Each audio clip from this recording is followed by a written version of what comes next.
Assalamualaikum warahmatullahi wabarakatuh. Kami dari grup F sesi D3 akan mempresentasikan mengenai modul praktikum pengecatan jasa teknik. Untuk anggota grup kami sendiri ada Syafira Ainuri Arafah dengan NPM 176, kemudian Muhammad Fadila Ramadhani dengan NPM 177, dan juga Muhammad Dhani Darmawan dengan NPM 178. Yang pertama mengenai pengecatan jasa teknik itu sendiri. Pengecatan jasa teknik itu merupakan metode yang digunakan untuk memperjelas kontras antara sel dan juga latar belakangnya, sehingga dapat mempertajamkan bentuk sel mikroba itu sendiri dengan cara mewarnai sel-sel mikroba dengan zat warna khusus.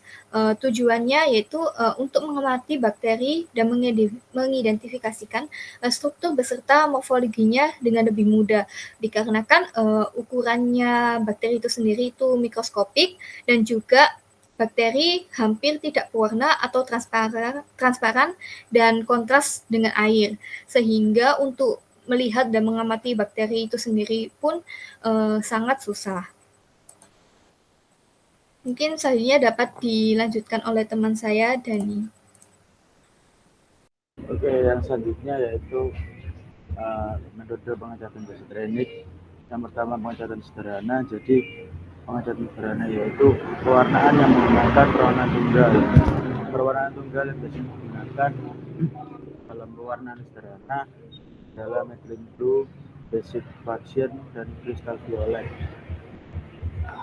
Lalu pewarnaan diferensial yaitu pewarnaan yang mampu mendiferensial atau membedakan bakteri sehingga dapat digolongkan menjadi dua, yaitu gram negatif dan gram positif. Untuk membedakan bakteri tersebut, gram negatif adalah bakteri yang tidak mempertahankan zat warna metil ungu pada metode pewarnaan gram.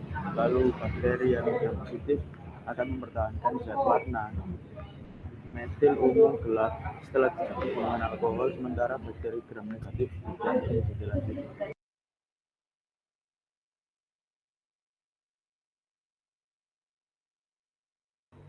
Baik, selanjutnya itu ada hal yang perlu diperhatikan dalam praktikum pengecatan jasa teknik.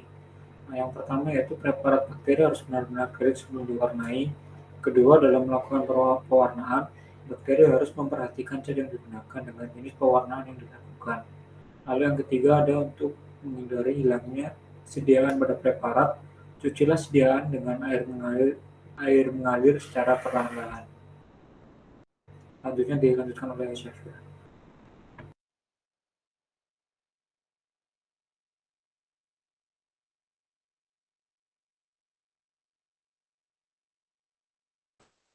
Baik, selanjutnya mengenai perbedaan antara bakteri gram positif dan juga bakteri gram negatif. Untuk komponen dan ketebalan lapisan-lapisan pada dinding sel untuk bakteri gram positif maupun gram negatif itu berbeda, dan juga masing-masing memiliki ciri-ciri khasnya. Seperti yang terlihat pada tabel, pada struktur dinding sel untuk sel bakteri gram positif itu yaitu tebal dengan ukuran sekitar 15 sampai 80 nanometer dan juga berlapis tunggal. Kemudian pada sel gram negatif itu dia cenderung tipis dengan ketebalan 10 sampai 15 nanometer dan juga berlapis 3. Untuk komposisi dinding sel sendiri pada gram positif kandungan lipidnya itu rendah sekitar 1 sampai 4%. Kemudian peptidoglikannya itu sebagai lapisan tunggal, di mana komposisi utamanya itu lebih dari 50% berat dari sel bakteri tersebut, dan juga ada terdapatnya asam teikoat.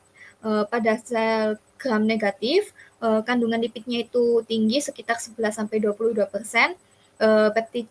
Peptidoglikan ada dalam lapisan kaku sebelah dalam, jumlahnya itu sedikit, yaitu 10% berat kering dari bakterinya, dan juga tidak ada asam teikoat. Kemudian kerentanan terhadap penisilin, di mana gram positif itu lebih rentan terhadap penisilin, sedangkan gram negatif itu dia itu kurang rentan terhadap penisilin. Kemudian ada pertumbuhan dihambat oleh zat warna dasar. Misalnya ungu kristal. Pada gram positif itu dia itu dihambat dengan nyata, sedangkan yang gram negatif dia itu tidak dihambat dengan nyata. Kemudian untuk persyaratan nutrisi, di mana agar bakteri ini dapat berkembang ataupun dapat hidup, pada gram positif ini dia itu persyaratan nutrisinya itu lebih rumit, sedangkan untuk gram negatif dia itu kurang rumit. Dan yang terakhir gangguan fisik, di mana pada gram positif dia itu lebih resisten atau kurang rentan terhadap gangguan fisiknya. Kemudian untuk gram negatif dia itu kurang resisten atau dia itu lebih rentan terhadap gangguan fisik. Mungkin selanjutnya dapat dilanjutkan oleh teman saya, Dani. Oke, yang selanjutnya yaitu ada reagen pengecatan zat renik. Yang pertama ada user crystal violet solution. Jadi di sini ditetesi dengan larutan kristal ungu gram A dan didiamkan selama 1 menit, kemudian dicuci menggunakan aquades pada botol semprot dan dikeringkan. Lalu yang kedua, Glycol iodine solution, ditetesi dengan larutan iodin gram B dan dibiarkan selama 2 menit, lalu dicuci menggunakan aquades pada botol semprot dan dikeringkan. Lalu yang ketiga, alcohol solution, jadi di sini ditetesi dengan larutan etanol 95% selama 30 detik, lalu dicuci dengan aquades pada botol semprot dan dikeringkan. Lalu yang terakhir yaitu safranin atau carbol version. Jadi di sini ditetesi dengan larutan safranin dan didiamkan selama 30 detik, kemudian dicuci menggunakan aquades pada botol semprot dan dikeringkan. Selanjutnya diamati dengan menggunakan mikroskop pada pembesaran kuat. Indikasi pewarnaannya yaitu gram positif akan berwarna violet dan bakteri gram negatif akan berwarna merah. Mungkin bisa dilanjut.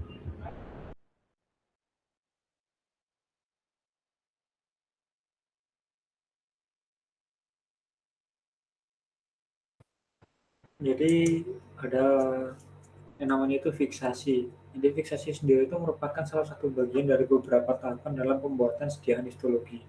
Maksud dari dilakukannya fiksasi sendiri itu untuk membuat struktur unsur-unsur jaringan menjadi stabil, tidak mengalami perubahan post mortem atau pasca kematian. Apabila individu mati, maka ada dua hal yang bisa merusak struktur jaringan, yaitu pengaruh enzim proteolitik dan pengaruh bakteri pembusuk. Dengan fiksasi, jaringan lebih tahan terhadap perlakuan dan dapat menaikkan indeks bias jaringan. Jenis bahan fiksasi yang digunakan biasanya itu tergantung pada jenis pewarnaan yang akan dipakai nantinya. Selanjutnya dilanjutkan Syafira, silakan.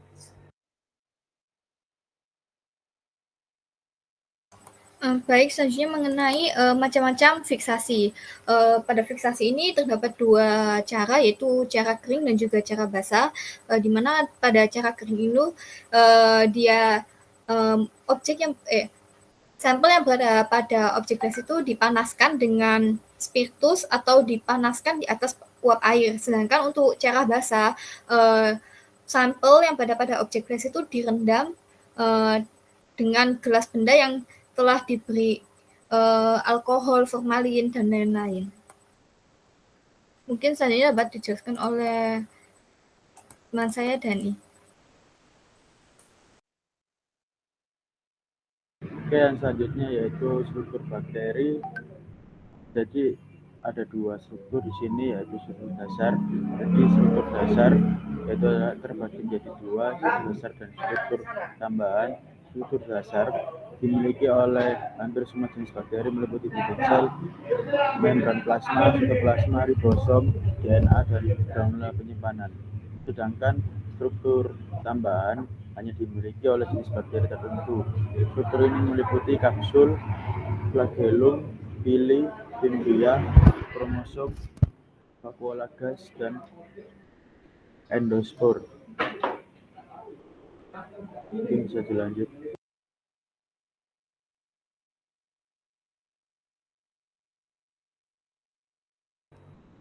Baik, selanjutnya itu ada faktor-faktor yang mempengaruhi percobaan jasa klinik. Yang pertama ada fiksasi.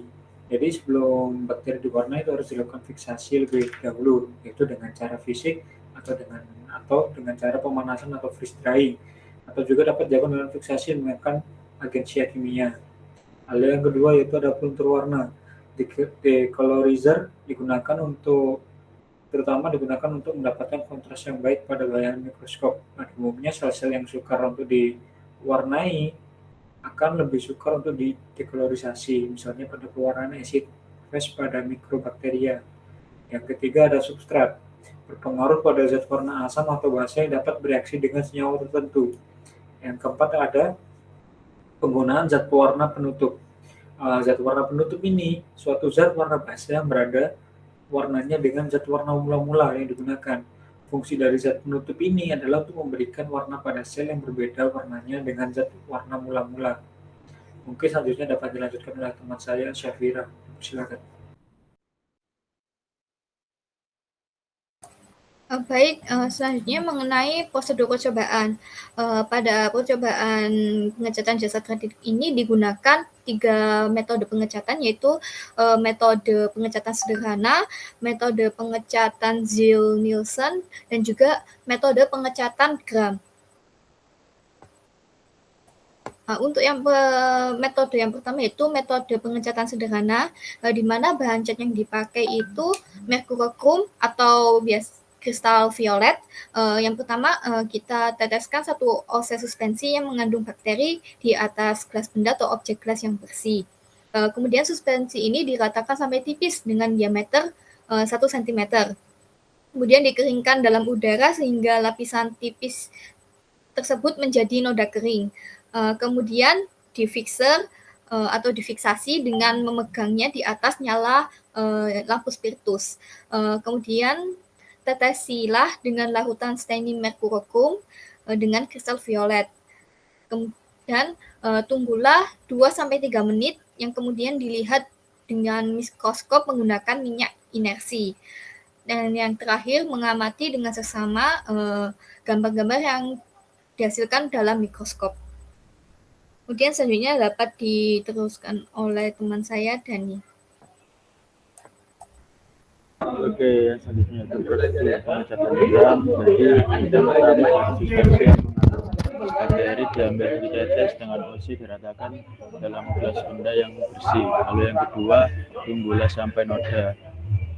sampai menjadi noda yang kering, kemudian di visor di atas nyala api. Lalu yang ketiga, tetesilah dengan gram A, yaitu menggunakan user kristal violet. Tunggulah selama 1-2 menit. Lalu yang keempat, cucilah dengan air, kemudian dikeringkan di udara. Setelah kering diberi gram B, diubel iodin, tunggulah 1-2 menit. Lalu cuci lagi dengan air yang mengalir. Yang keenam, setelah bersih dialiri gram C, alkohol yang mengalir sehingga alkohol tampak jernih. Yang 7, cucilah dengan air, kemudian setelah kering dibubuhi dengan gram D, safranin atau karbol vaksin. Tunggu sampai 1-2 menit. Lalu yang ke-8, cuci lagi dengan air yang mengalir, lalu dikeringkan di udara. Lalu yang ke-9, lihatlah preparat dalam mikroskop dengan minyak imersi. Lalu yang ke-10, amatilah dengan seksama gambar-gambar dalam mikroskop. Bisa dilanjut.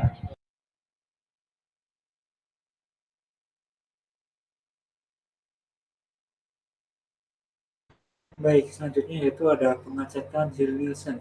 Yang pertama yaitu untuk prosedurnya itu ambil bakteri dengan OC, letakkan pada gelas benda, kemudian biarkan kering di udara. Yang kedua, kemudian difixer dalam nyala api spiritus. Bubuhilah dengan larutan Ziel-Nielsen karbonfuksin, lalu pangganglah dalam nyala api sehingga timbul uap di atas larutan cat tadi selama kira-kira 5 menit.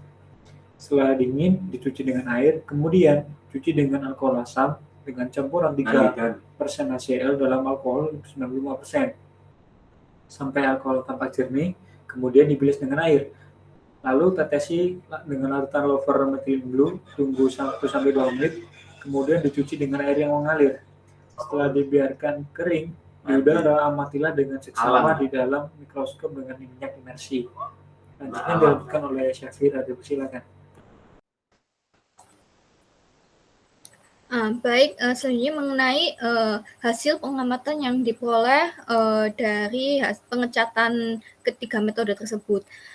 Yang pertama itu pengecatan dengan metode gram, di mana media yang digunakan yaitu nutrien agar dan juga bahannya yaitu berupa yeast.